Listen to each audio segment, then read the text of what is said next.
올해 외국인 투자자들이 팔아치운 우리 주식이 무려 34조 원입니다. 34조 원이요. 와, 어마어마한 규모죠. 네, 진짜 장난이 아니에요. 거기다 지금 엎친 데 덮친 격으로 글로벌 원유 가격은 배럴당 100달러를 돌파했고요. 원달러 환율은 심리석 마지노선을 막 위협하면서 1,445원대에서 요동치고 있습니다. 맞아요. 굉장히 불안한 수치들이죠. 그러니까 경제학 교과서대로라면 아니면 우리가 아는 상식대로라면 한국 증시는 지금 좀 완전히 피바다가 돼야 정상이잖아요. 그렇죠. 쑥대밭이 되어야 맞죠. 근데 참 이상해요. 오늘 코스피 지수는 오히려 올랐습니다. 반대로 코스닥은 처참하게 무너져 내렸고요. 도대체 이 진흙탕 같은 시장 한가운데서 누가 그리고 왜 주가를 떠받치고 있는 걸까요? 그게 정말 재미있는 포인트거든요. 네, 청취자 여러분. 오늘 우리가 함께 심층 탐구해볼 2026년 3월 16일자 장중 글로벌 시황 브리핑 리포트에는 그야말로 모순투성이인 현재 시장의 퍼즐 조각들이 아주 가득합니다. 오늘 이 퍼즐을 한번 싹 맞춰보시죠. 네, 겉보기에는 모순처럼 보이지만 사실 자본은 언제나 가장 합리적이고 약간 이기적인 경로를 찾아서 이동하고 있을 뿐이거든요. 네, 이기적인 경로요. 네, 시장의 기상 레이더가 막 고장난 것 같아 보여도 그 이면에 있는 메커니즘을 뜯어보면 지금 투자자들이 얼마나 필사적으로 생존 전략을 짜고 있는지 알 수 있습니다. 좋습니다. 자, 그럼 그 생존 전략, 가장 극명하게 드러난 우리 국내 증시의 기이한 온도 차이부터 한번 해보죠. 오늘 코스피는 5,517.60포인트로 0.55% 상승했습니다. 5,500선에 아주 굳건하게 방어했어요. 네, 방어력이 상당했죠. 근데 같은 날 코스닥은 1,133.52포인트로 무려 1.69%나 급락했거든요. 이거는 뭐 지수의 방향만 다른 게 아니라 체감 온도가 완전 극과 극입니다. 외국인이 3분의 4조 원을 던지는 이른바 괴탈출 장세인데 어떻게 코스피가 버티고 있는 겁니까? 기관이나 개인이 막 애국심으로 사들이는 건 아닐 거 아니에요?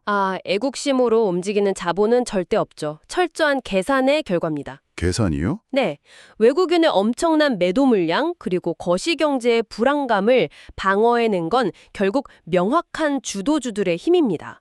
즉, 반도체 대형주들의 펀더멘탈이죠. 반도체 대용주요? 맞습니다.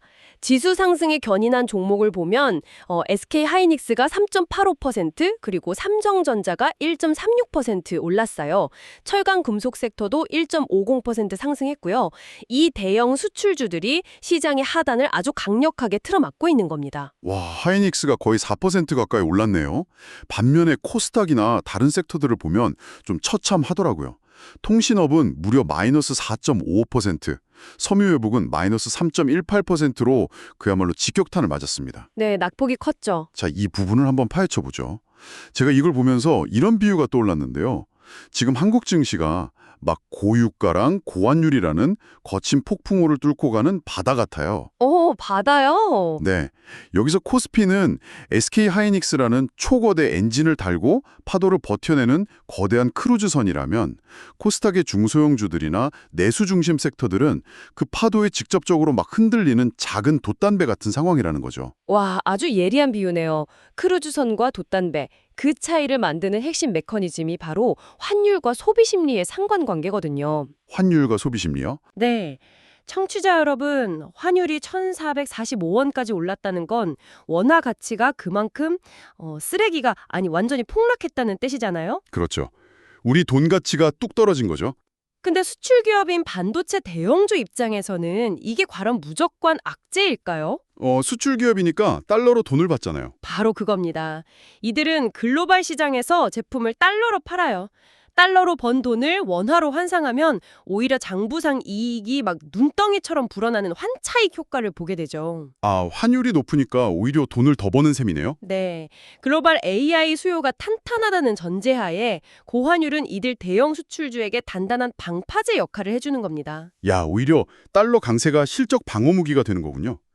그럼 아까 돛담배에 비유했던 코스닥 기업들이나 섬유 이복, 통신 같은 내수주들은 왜 이렇게 속절없이 무너지는 건가요? 내수주의 핵심은 결국 우리 국민들의 지갑이잖아요. 유가가 오르고 환율이 뛰면 수입 물가가 치솟습니다. 그렇죠. 빵집, 밀가루, 옷 만드는 원단 다 수입하니까요. 맞아요. 배달하는 오토바이 기름값까지 전부 달러를 주고 사와야 하거든요. 원가가 폭등하니 물건 가격이 오르고 인플레이션에 짓눌린 소비자들은 당장 새 옷 사는 것부터 포기하게 됩니다. 통신비 같은 고정 지출 부담감도 극에 달하고요. 아, 그래서 통신업이랑 섬유 이복이 박살이 났군요. 네. 거시 경제의 폭풍 우가 수출 대기업한테는 환율이라는 완충 장치를 거쳐가는 반면에 내수에 기대는 기업들에게는 매출 감소랑 원가 상승이라는 이중고로 곧바로 들이닥치는 겁니다. 정확하게 이해가 되네요. 결국 수익 구조가 달러에 맞춰져 있느냐, 철저히 원화에 맞춰져 있느냐에 따라 생존 방식이 완전히 엇갈리는 거네요. 자, 그럼 이제 우리를 덮친 그 폭풍의 정체를 알아보기 위해 글로벌 FICC, 즉 채권, 외환, 상품 시장으로 시선을 좀 돌려보겠습니다. 네, 지금 글로벌 자본시장 전체가 집중하고 있는 가장 뜨거운 뇌관이죠. 맞아요. 리포트를 보니까 상황이 심상치 않더라고요. 미-이란 전쟁 위험이 부각되면서 WTI 원유가 배럴당 97.57달러로 무려 2.62달러나 치솟았습니다. 네, 급등했죠. 브렌트유는 아예 104달러를 넘기면서 100달러 선을 가볍게 뚫어버렸어요. 오죽하면 기사 헤드라인에 30년 만에 최고 가격제라는 자극적인 문구까지 등장했고 에너지 섹터도 2.00%나 올랐습니다. 당연히 인플레이션 우려가 커지면서 미국 국채 10년물 금리도 5bp나 뛴 4.261%를 기록했고요. 유가가 100달러를 넘는다는 건 결국 모든 산업의 기초 비용이 싹 다 상승한다는 뜻이니까요. 인플레이션 우려가 국채 금리를 직접적으로 확 끌어올리는 전형적인 연쇄 반응입니다. 여기서 진짜 흥미로운 점은요.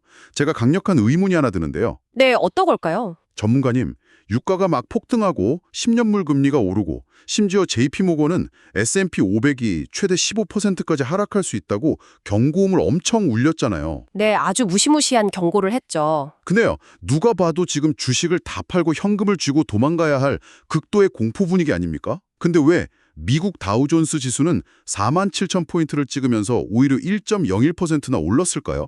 이거 시장이 그냥 위험을 무시하는 건가요? 아, 이걸 더 큰 그림 연결하면 완전히 다른 이야기가 됩니다. 단순히 시장이 현실 부정을 하고 맹목적으로 오르는 게 아니에요. 지수 안에 어떤 기업들이 들어있는지를 쫙 해부해 봐야 합니다. 아, 다우존스 안에 있는 기업들이요? 네, 청취자분들도 이 점을 꼭 눈여겨보셔야 하는데요. 다우존스가 1% 올랐다고 해서 미국 주식이 다 오른 게 아닙니다.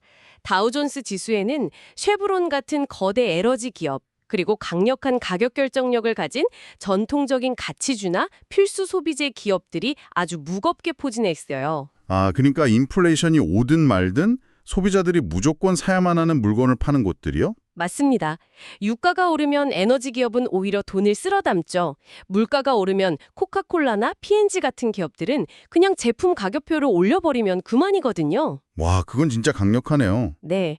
그러니까 JP모건이 15% 하락을 경고한 건 성장주나 기술주 중심의 시장 전체에 대한 이야기일 수 있지만 아주 영리한 투자자들은 주식시장을 완전히 떠나는 대신에 물가 상승 방어력이 확실한 다우존스 내 특정 섹터로 자금을 대피시킨 겁니다. 아, 획일적인 하락장이 아니라 자산별로 눈치 게임이 치열하게 벌어지는 거군요. 그렇죠. 도피성 자금 유입인 셈입니다. 그러면 외환 시장은 어떻게 설명하시겠습니까?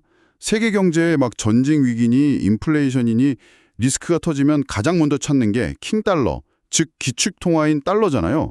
근데 이번 리포트를 보면 달러 인덱스가 오히려 마이너스 0.3이 하락했습니다. 위기 상황에서 달러 가치가 떨어졌다는 건 앞뒤가 좀 안 맞는 것 같은데요?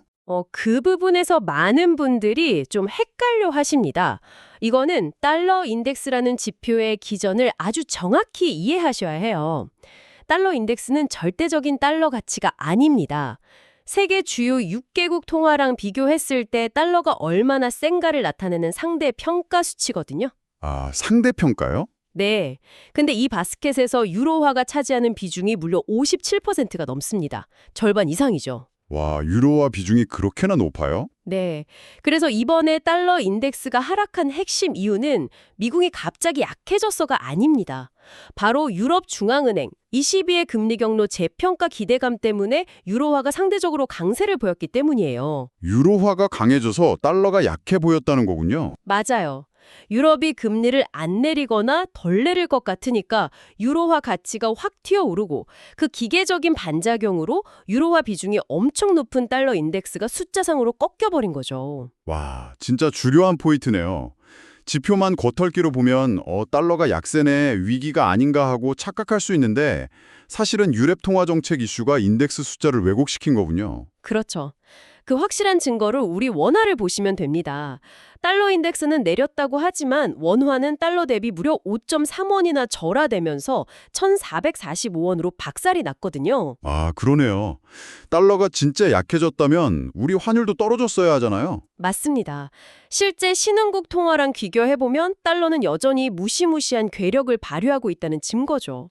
결국 금리랑 유가, 각국의 통화 정책이 맞물리면서 자본이 국경을 넘나드는 아주 냉혹한 체스 게임이 벌어지는 중입니다. 거시경제라는 큰 집에 여기저기 비가 새고 있다는 게 확 와닿습니다. 근데 투자자들 행동을 보면 아까 말한 다우존스 같은 전통적인 반공으로만 숨는 게 아닌 것 같아요. 이 자료에서 진짜 재밌는 부분 중 하나가 특정 테마로 쏠리는 현상이거든요.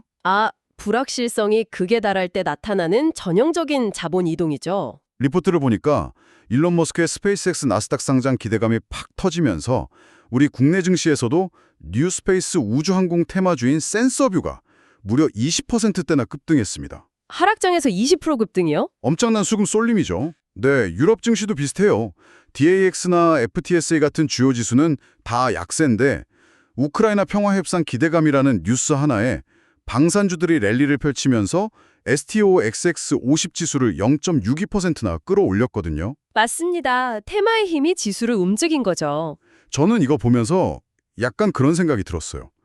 집에 물이 막 새고 있는데 지붕을 고칠 생각은 안 하고 뒷마당에서 우주선 조립해서 아예 다른 행성으로 이사가 버리려는 투자자들의 심리 같다 할까요?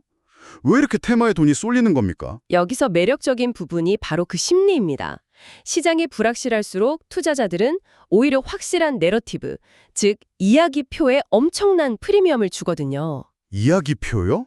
네, 방금 지붕을 고칠 생각을 안 한다고 하셨잖아요. 사실 투자자들은 지금 거시경제에 망가진 지붕을 개인의 힘으로는 절대 고칠 수 없다는 걸 무의식적으로 깨달은 겁니다. 물가는 치솟고 금리는 예측이 안 되고 그렇죠. 개인이 인플레이션을 어떻게 잡겠어요? 그러니까요. 매크로 지표들이 너무 고통스러울 때 시장은 역설적으로 우주, 방산, 반도체 같은 마이크로 테마의 서사에 프리미엄을 부여합니다. 아, 복잡한 현실에서 도피해서 확실한 미래 이야기로 숨어버리는 거군요. 맞습니다. 거시경제가 아무리 엉망이라도 인류가 결국 우주시대로 간다는 방향성이나 국가 안보를 위해 방산 예산을 늘린다는 사실은 변하지 않으니까요. 하락장 속에서도 8% 뛴 종목이나 우주항공주에 돈이 몰리는 건 그 테마가 제공하는 심리적 안전지대 가치가 그만큼 비싸게 거래된다는 뜻입니다. 심리적 안전지대. 와, 진짜 확 와닿는 표현이네요. 근데요, 전문가님, 이 안전을 찾는 심리가 투영된 진짜 기묘한 데이터가 하나 더 있습니다. 제가 리포트 보면서 제 눈을 의심했는데요. 안전자산인 금 가격이 18달러 상승해서 10만 3천 달러를 기록했거든요. 근데 같은 날 대체자산인 비트코인도 1240달러 급등하면서 가격이 똑같이 10만 3천 달러를 기록했습니다. 이 두 자산 가격이 절묘하게 똑같아요. 금과 비트코인이 똑같은 숫자를 찍었다는 건 정말 흥미로운 우연이죠. 두 자산 모두 엄청난 수요가 몰리고 있다는 확실한 증거이기도 하고요. 와, 전통적인 안전자산이랑 디지털 자산이 나란히 뛴다는 게 뭔가 상징적인 것 같아요. 자, 이렇게 수급 쏠림의 테마장의 유가 폭등까지 온갖 변동성에 난무하는 가운데 결국 시장이 궁극적으로 기다리고 있는 이번 주의 최종 보스로 시선을 한번 옮겨보겠습니다. 결국 모든 길은 연준, 즉 페드로 통하게 되어 있죠. 네, 미국 증시 지표를 보면 상황이 딱 보입니다.